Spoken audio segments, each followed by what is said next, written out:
Assalamu alaikum wa rahmatullahi wa barakatuh. You are welcome to the next edition of our online class coming to you from Islamic College Oshogbo. This is SS3 Chemistry. Today we are going ahead with our lesson. If you remember, during the last lesson we looked at industrial chemistry, the main concepts. Today, as is our practice, we are going to look at some questions that emanate from the knowledge of industrial chemistry, and that is what we are going to start from now. Looking at question 1, question 1 states that biotechnology is applied in the A. treatment of sewage, B. treatment of water, C. purification of chemical, D. purification of metals. So if you look at treatment of sewage, that involves the decomposition of sewage to harmless substances, and that will require bacterial action.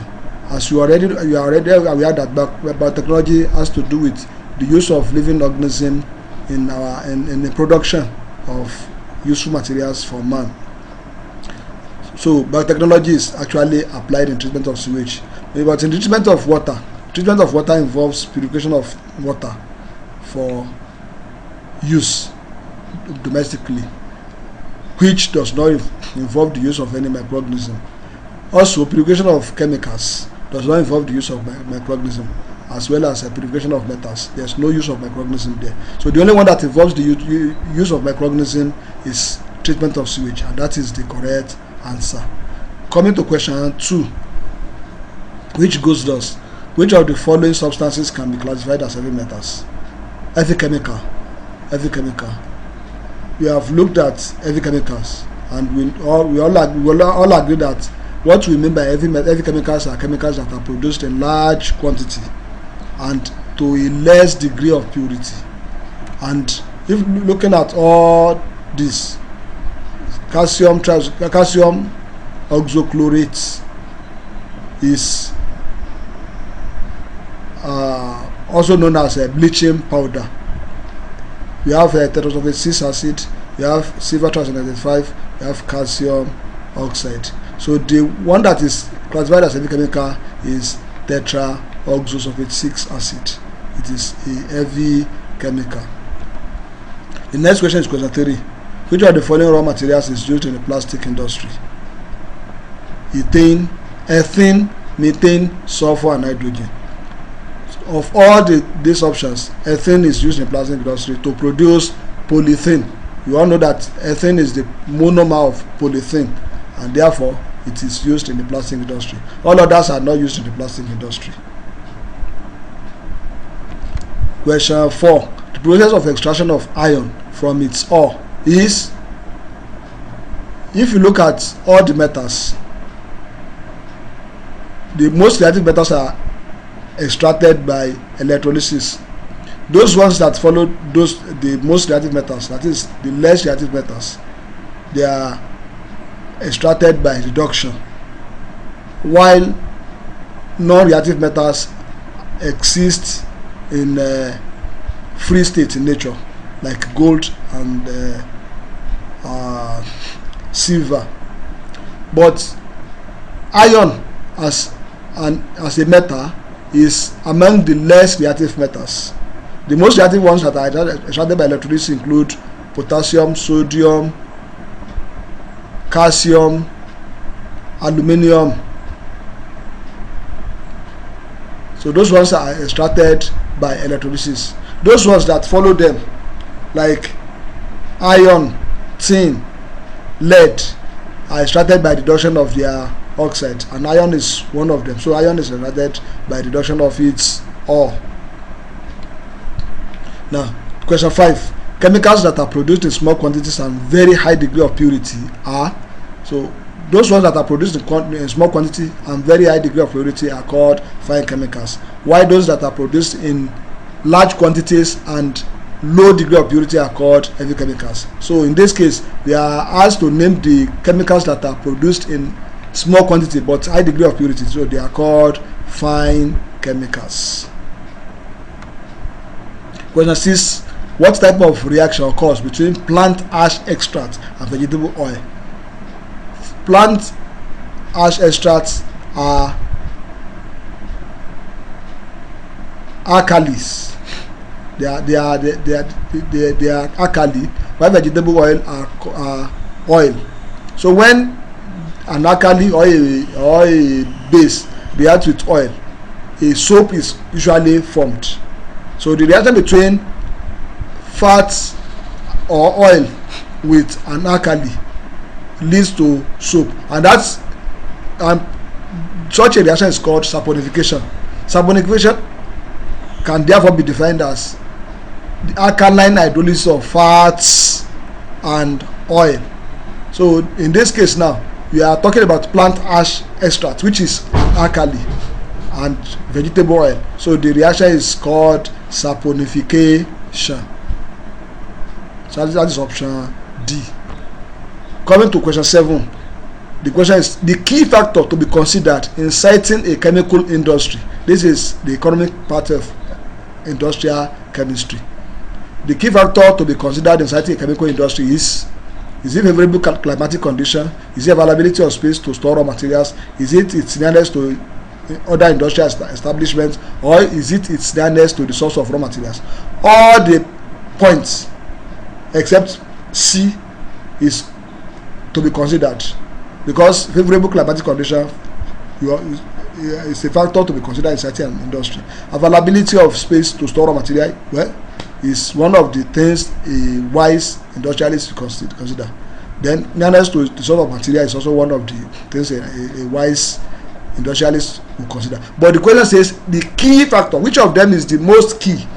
That is the most important factor to be considered, and that is option D, nearness to source of raw materials. That is proximity to source of raw material is a very important factor in citing any industry. But in this case, we are talking about chemical industry. Therefore, option D is the correct answer. Question 8. Which of the following petroleum fractions yields Vaseline and paraffin wax? Is it diesel oil? Is it lubrication oil? Is it petrol? Or is it kerosene? So which of them do we use in producing diesel as well? To produce Vaseline and paraffin wax. So the correct answer to that question is diesel oil. It's the one that is used in manufacture of paraffin and Vaseline. Question 9. Chlorine can be used for any of the following: 1. Bleaching. 2. Sterilizing. 3. Disinfection. 4. Softening water. So which of them are correct? Option A, 1 only. Is it only bleaching that chlorine is used for?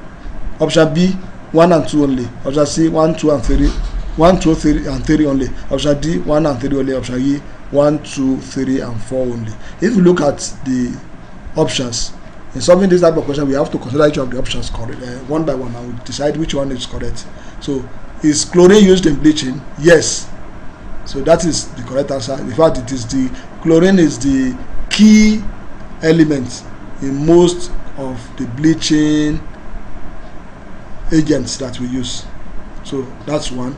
Sterilizing water, yes, chlorine is used to remove microorganisms from water. That is making water to be sterile, and that is what makes it qualified to be used. So that is also correct. Disinfection, yes, chlorine is a disinfectant because it takes care of microorganisms.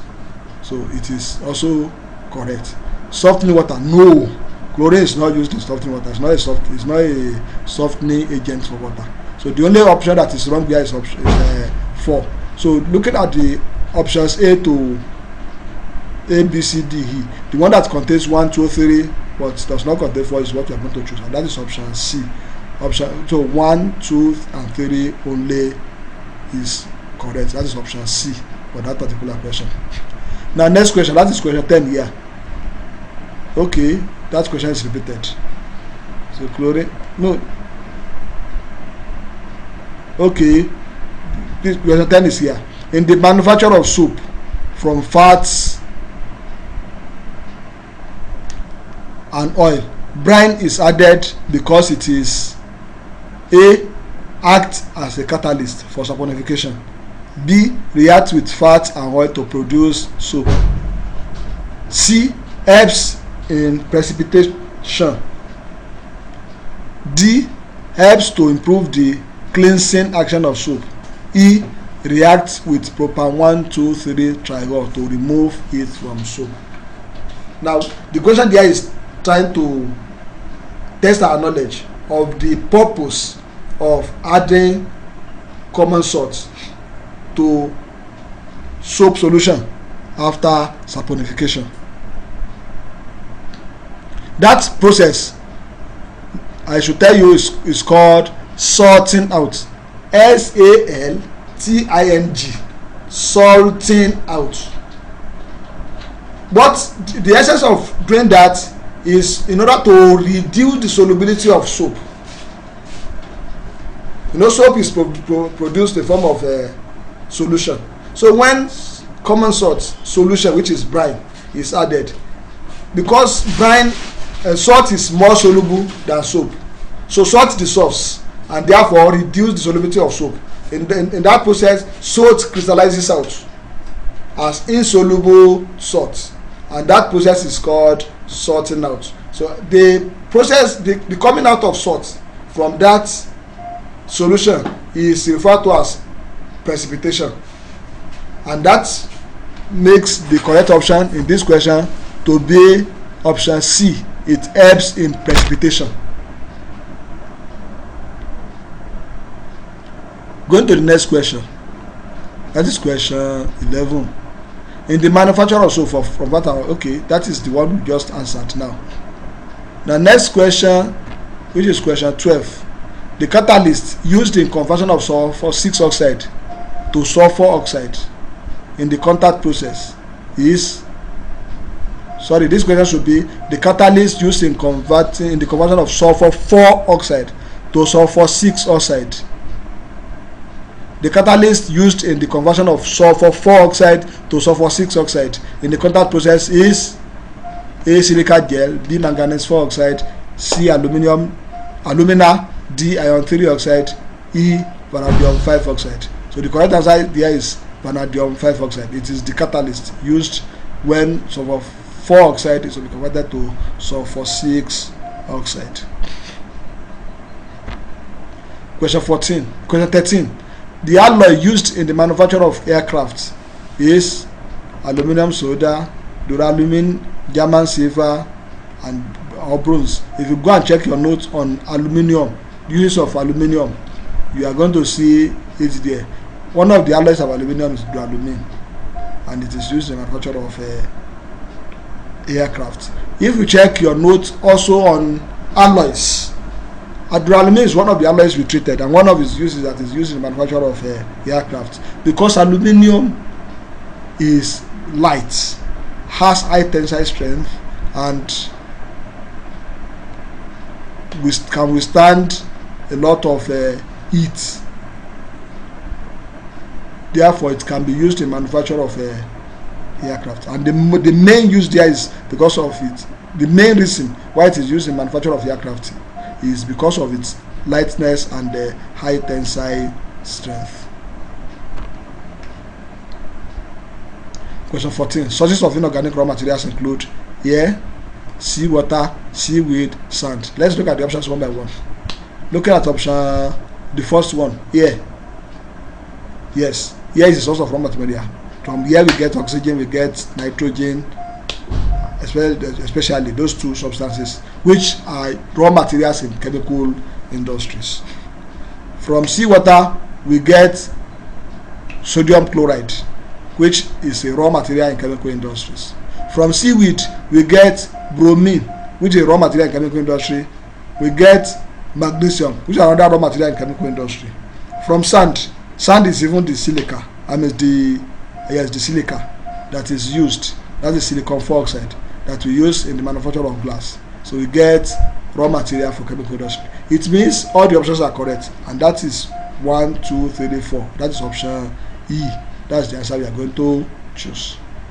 Now, last question for today. That is, the following are industrial pollutants except hydrogen sulphide, B ammonia, C sulfur oxide, and D carbon dioxide. Hydrogen sulphide is produced in industry and is a pollutant because it is poisonous to man. Ammonia is produced in the industry and is a pollutant. It's poisonous to man. Sulfur oxide is produced in industry and is a pollutant because it is dangerous. Then carbon dioxide is a non-pollutant because it is naturally part of the atmosphere. So the correct answer there is option D.